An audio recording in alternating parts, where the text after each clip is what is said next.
What's up, horror fans? Anchorpete here. And if you like glare, you're in the best place tonight. You got glare on Danny's phone, you got glare on my glasses. And we're not talking about J.J. Abrams' movie, though. We're talking about the movie that you have all been talking about on Twitter, like rabid nutcases, for like the whole weekend. We're talking about Malignant. Uh, Danny, how you doing tonight, man? I'm doing well. I'm in the middle of my laundry, but I love this crazy movie, so I'm dying to talk about it with somebody else live and in person. So let's get to it. Okay. I just finished the movie like 10 minutes ago. I've kind of had this movie almost like a secret lover. Like I keep getting like little whispers about it. I'm like, I gotta go check this out. I gotta check this out. And then like I'll be on like a date or I'm hanging out with my mom who moved here recently. And I was at a kid's birthday party today, and I was like, I gotta get to the movie. In between the times that I divided this movie up, I went on Twitter and someone posted one thing that spoiled the whole movie for me.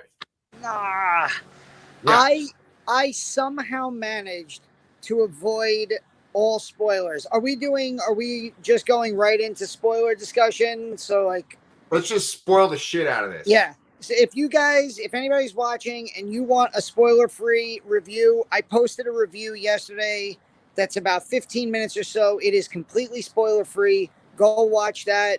Uh, go watch the movie, and then you'll watch this movie when it's posted. Watch this review when it's posted. But yeah, um, I I somehow managed to avoid the spoilers for the day plus. This movie came out Friday. I watched it Saturday night with Athena, and we actually had one of our friends over who has a daughter the same age as Charlotte. So my Charlotte and her daughter were playing in the room, and we watched it in the living room. And I this is one of those movies where I feel like if something key was spoiled for you, it might take away a lot from the movie. Yeah. Um, so what was like the main twist, the thing that was spoiled? Yes. The main twist was spoiled for me, and I see we got somebody watching right now, so we are spoiling, okay, viewer. Yeah. But it's probably Sherry. But anyway, it is her. Anyway, the main spoiler. What happened was I went on Twitter, and there was a guy that posted the Malignant sign that we have right above our picture, right? And he put it over Tom Green, who had a suit on backwards and was looking in the mirror, so it looked like he was talking to the back of his head. You know what I'm I talking know what about? you're talking about. Yeah. Yeah. So like once I saw that, I was like, okay, she's got the blood on the back of her head. She kind of blacks out. I was like, okay, there's a twin back there, and essentially it takes over, and that's why it walks like this weird gangly puppet thing through the whole movie. God. I I love that so much because I guess it was so over the top ridiculous that I didn't predict that that was going to happen. I kind of figured, but when you first see that, like one uh, in the flashback or on the video of the little girl, and then you see like this Voldemort esque, like, Yeah. I was just like jaw on the floor. I mean, look, this is a movie, and I said this in my spoiler-free review yesterday. This is a movie that it's a movie of two halves. The Okay. first hour to an hour and 10 minutes is just kind of there. Right. I actually said it reminded me a little bit of like the unpolished Dead Silence, where it had its moments. It Yeah. was scary at times, but it wasn't great. There were some issues I had, but then, whoa, that last 30 minutes is so blissfully entertaining and ridiculous and scary and action packed. And the brain got turned off, and I just absolutely loved everything about the ending of this movie. Yeah. Well, speaking of the brain, that's the part that, okay, so first off, the Voldemort thing you said, so spot on there, because that was just like Voldemort, and the little thing just growling. It was like too much. I was like, I couldn't believe what I was seeing. But then when she gets jumped in the jail cell, and Oh, then she goes like this, and she's feeling the back of her head, and then her skull opens up, and the face comes out of the skull. That's so ridiculous. I said to Athena and to our friend Ruby, who was over, I said, this movie feels like it is simultaneously made and taking place in 1981, 2001, and 2021 all at the same time. Wow. Because it's like that prison scene is like directly out of every cheesy prison movie made in the late 70s, early 80s. That was like a Caged Heat type scene where all of these stereotypical criminal women. I was like, there's a black woman with an afro who looks like Pam Grier in the 70s. There's like the most stereotypically, like, if I were to say to you, draw me a picture of a prison lesbian, that would be the stereotype that you drew. And that was Zoe Bell, by the way, who was one of the lead characters in Death Proof, Quentin Tarantino's Death Proof. She's the stunt woman. Oh, okay. And it goes from that, and it transitions from that into like a Matrix style action sequence with some graphic violence and gore. And then it comes back to like a modern, like, psychological horror film at the end. Oh my God. Yeah. Yeah. Danny, that is such a smart comparison. 1981, 2001, and now, right? Because you're right. The very end where she has her like mind prison that she traps Gabriel in, that is the modern part there. It's almost like a superhero movie or something like that. On Twitter, and I think we should bring Twitter into this discussion because holy shit was Twitter like a buzz about this movie. Like, one person said that this movie felt like it was the origin story for a supervillain. And to me, that end scene felt very much like M. Night Shyamalan and Unbreakable, where it's like, when you come back, I'll be ready. And he's in his prison. You know, it's like, okay, there's going to be a sequel to this now. Glare. No, I agree with you. I even said in my spoiler-free review that I can totally see, and especially because it's James Wan, who is the franchise creator, that he can very easily spin this off into Malignant 2, Electric Boogaloo, and have Gabriel come back. You know, and I think that like I think that was all of my issues in the first half of the movie was I didn't know what this movie was, because it's like there was, you know, you mentioned the superhero stuff. There's the parts in the beginning where there's like the controlling of electricity and he's talking to electricity, and it felt like for a minute I was watching like Brightburn, where maybe she is a twin, and the evil twin is like an evil superhero a la Brightburn, and that's what's going on.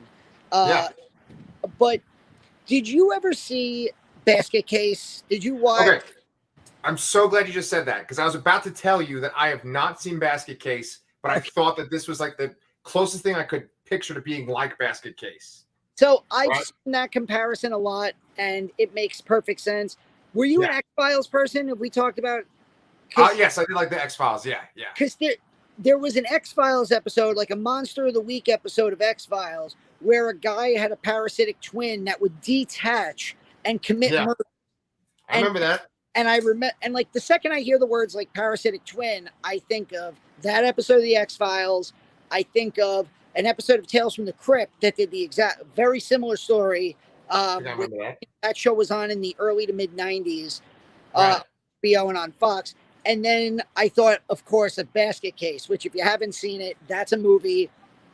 There's stuff that goes on in that movie that you will not believe. And like, it takes place in the early 80s. So again, it made me think of that like early 80s vibe. I think Basket Case was shown on Last Drive-In. I know Joe Bob loves Frank Henenlotter. Right.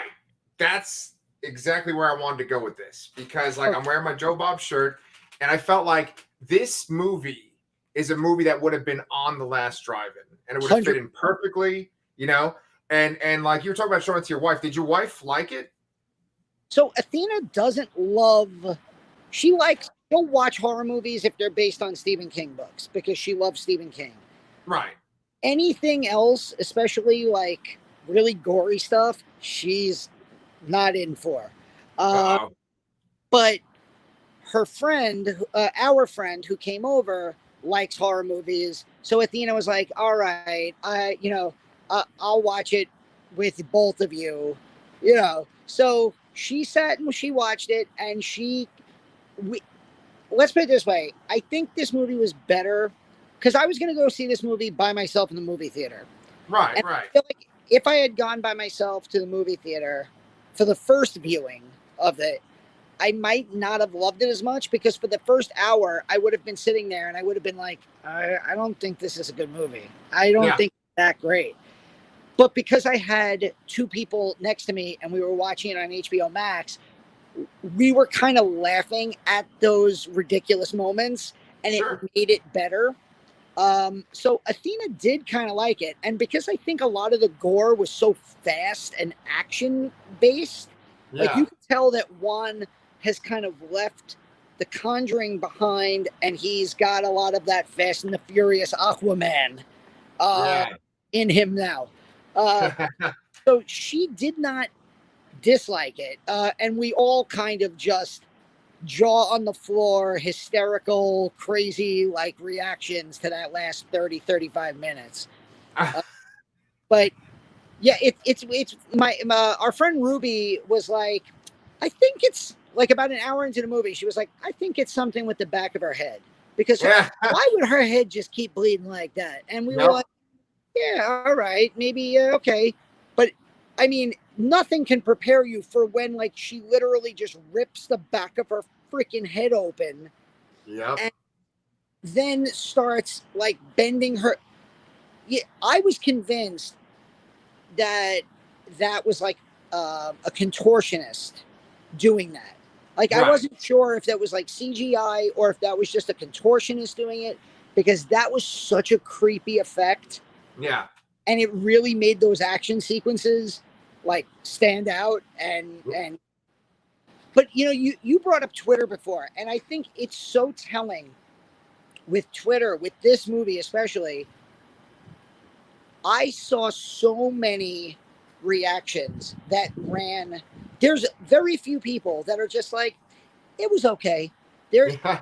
like a guy that writes for Geeks of Doom, who I talk to a lot on social media. He was like, that was an embarrassingly bad movie. And I was like, Whoa. okay. Yeah. But then, like, a lot of other people in the horror community that I talk to a lot on social media and that I interact with were like, holy shit, I freaking love that movie. Chris, former Lasercast member Chris, he posted a review to his channel, and the phrase that he used was, and he really liked the movie, but the phrase that he used, which is completely accurate, is James Wan takes some big swings in this movie. Yeah. Yeah. I can see Chris saying that. Honestly, I can't say that I like completely love this movie. I asked you about your wife because I think that if I showed this movie to my wife, Sherry, I think that she would hate this movie. I think she'd think it was really stupid. You talked about the guy that made Basket Case. He also made Brain Damage, right? Yeah. So Brain Damage is like this disturbing movie that's really funny and creative, and that's kind of what this reminds me of. I don't like people on Twitter, since we're talking about Twitter, a few people thought that very first scene, they were convinced that first scene was going to be that you were going to pull back and that you were watching a scene from a movie because it was so like over the top, right? That you were going to pull back and it was going to be like Scream where you're like watching a movie at first, right? And it wasn't. And there's some over the top dialogue. People said it was like kind of like soap opera acting. I mean, even the very last bit of dialogue, right when the movie ends, where Madison tells her sister, she's like, I always coveted a living sister or some kind of shit like that.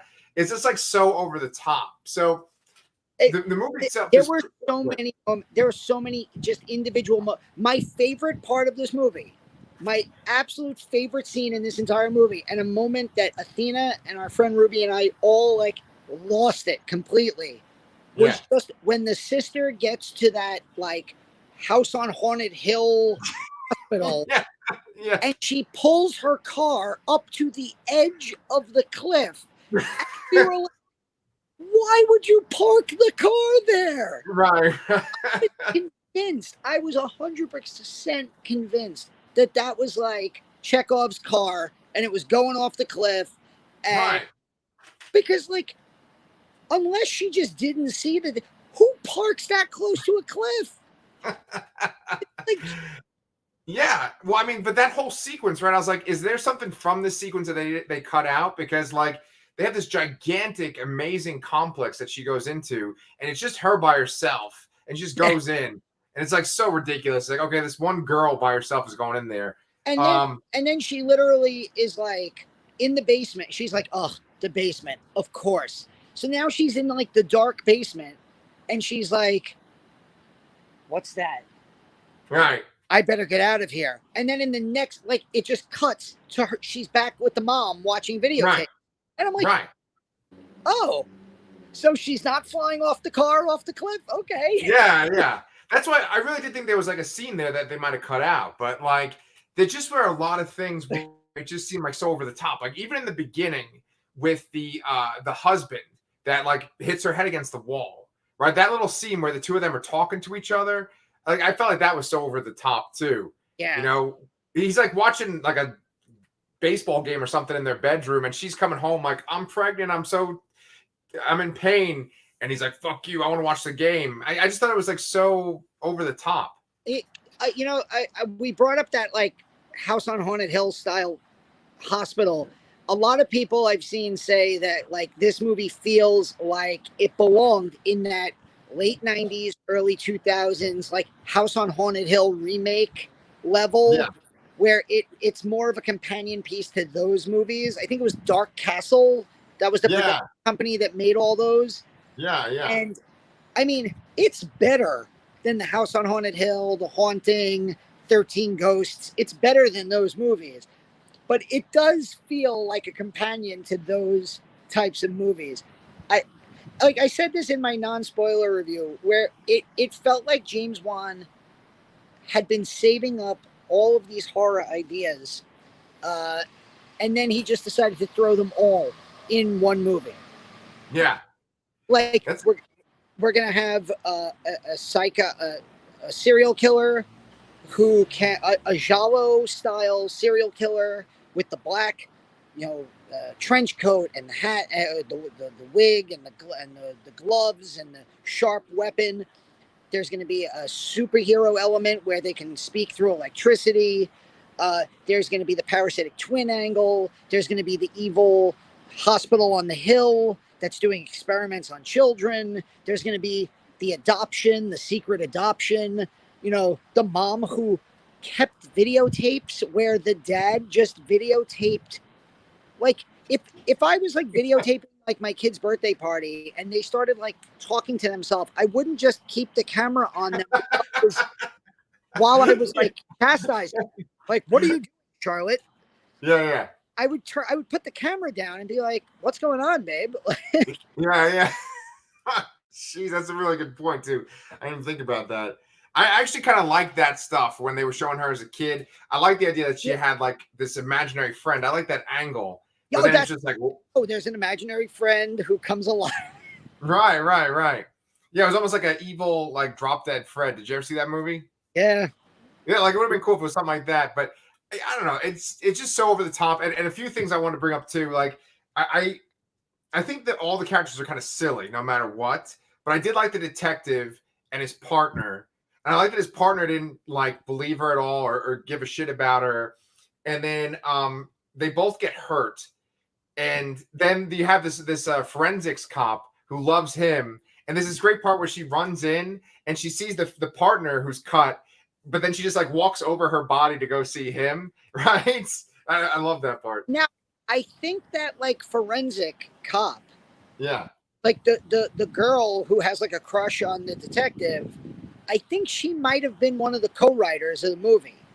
Oh, yes. Okay. Ingrid Bisu, I think her name is. Ingrid Bisu, yeah, that's right. She's an actress, yeah. And then the other person, her name's Akela Cooper. There's Yeah, no Leigh Whannell for this one. It's just James Wan no, and these two. but there were Conjuring universe actors all over this movie. McKenna Grace played the young Maddie, and she was in Annabelle Comes Home. In like the opening scene, I think one of the women from Curse of La Llorona is there. So there's a lot of he managed to like sprinkle in some Conjuring universe people. Isn't Annabelle Wallace? Isn't she Oh, the of course, yeah. She yeah, was she was the lead in Annabelle. yeah. Yeah, I don't know. I mean, it was a lot of fun. It's just like so ridiculous. And especially like one thing that kind of bothered me too was during that whole killing spree, Gabriel's just like slaughtering people left and right with like efficiency. I think you said on Twitter, you were like, oh, this is a scene better than anything in the Matrix, right? It's just like slaughtering people. But then when it came to the main characters, it's like, oh, well, he just got him in the shoulder or just cut them. You know, that was like a little too much for me too. Yeah, well, I of course, you're never gonna. Very rare that they're gonna kill off the main characters because they have to be there in Malignant too. That's So, right. Did you uh, think that the sister got shot in the head when he shot her? Or you thought that was, did you think that was a fake out? oh, I when that happened, it was so sudden that I instantly said to myself, "Oh, she took over, and now this is the she's trapping her now. Him, she's trapping him now. Okay, Right. Right. but oh, I'm now I'm just thinking now about like them like shaving down the body of like the parasitic twin and then shoving the rest of it into her. Yeah. Like I had a friend on Facebook who said when I posted it like right after I saw it, I was like, everyone needs to watch this movie because it's so batshit insane. And he was like, "Oh, it was terrible. It was gory, but not. It was really bad." And I said, "I understand that, but the last 35 minutes of this movie made up for every issue I had in the first hour plus. Because at the end of the day, I'm going to be talking about the last 30 minutes of this movie, and I'm going to probably go upstairs and rewatch the last 30 minutes of this movie uh, multiple times. Yeah. Maybe skipping the first hour plus and just getting right to the good stuff. Okay. And like a lot of movies that are better than this, I'm not going to revisit. Chris somebody said to Chris, and he posted about it. Oh, you should just watch Daniel Isn't Real, which was a Oh, really good low budget horror movie. And I saw it and I really enjoyed it. But I'm struggling to remember basic plot points of that movie. And maybe it's right. bias because I just watched this movie. But this movie is so freaking out of the. I compared it to Drag Me to Hell. I don't know if you saw, I have seen that. but only because it's James Wan returning to horror with a completely off the wall movie that you're going to remember for some of these just crazy. Like, I will never forget seeing Drag Me to Hell and like the projectile vomits, all of them, the goat Right. seance, the seance where the goat starts talking. Like, that was Sam Raimi returning to horror after the Spider-Man movies and saying, I've had a lot of pent up shit I need to get out in a horror movie. Yeah. And here it is. And this is what it felt like with James Wan, where he was like, look, Aquaman and Fast and the Furious, they're making me a lot of money, but I have a lot of pent up horror shit I need to get off my chest. And Right. here it all comes. Yeah. That's a really good comparison there. I think you're 100% on the money, and it was a lot of fun. I enjoyed it. I'm glad that we got to, talk about this. I know you got to go back to work tomorrow and do school shit tomorrow. And Yeah. I got to go back to work tomorrow too. But I know like it's starting where you live. So now you got to go fold some more clothes. But if you guys like to watch me and Danny just talk about social media and horror movies for like 20 minutes, then make sure you like and subscribe to the Lassercast. We are not done with our James Wanathon. We recorded a review of Dead Silence. We just haven't gotten it up yet, but that's coming out this week too. So Danny, what do you got? We got that, and then is there anything else on the horizon too? Well, I mean, if they haven't already checked out our interview with Max Booth III, the writer of We Need to Do Something, both the novella and the screenplay, that's up on our channel now. Kick-ass horror movie that you could get on VOD, or if it's playing in your area, which even Max Booth III said it wasn't playing in his area, and it's right. So you might as well just get it on VOD. But Charlotte and I are almost done with the Friday the 13th franchise. Okay. We have about, I think, 3 movies to go in that. So she's super excited to finish that franchise and do a ranking video for those. So that's definitely on the horizon for us. I know that Charlotte and I did the Evil Dead trilogy. We want to get back to that and start watching Ash vs. Evil Dead. And then, we're almost midway through September. So I'm sure we're going to probably review some horror movies as October rolls around. So probably. Yeah. And speaking of which, Pepper and I, because Danny and I do stuff with our daughters, Pepper and I have watched and reviewed Silver Bullet. I just need to edit that video and throw it up on the channel too. So you guys got a lot of horror content coming your way, whether we're outside, on the street or in my house. We're going to bring it to you guys live from the Lastercast. We'll see you guys next time. Take it easy.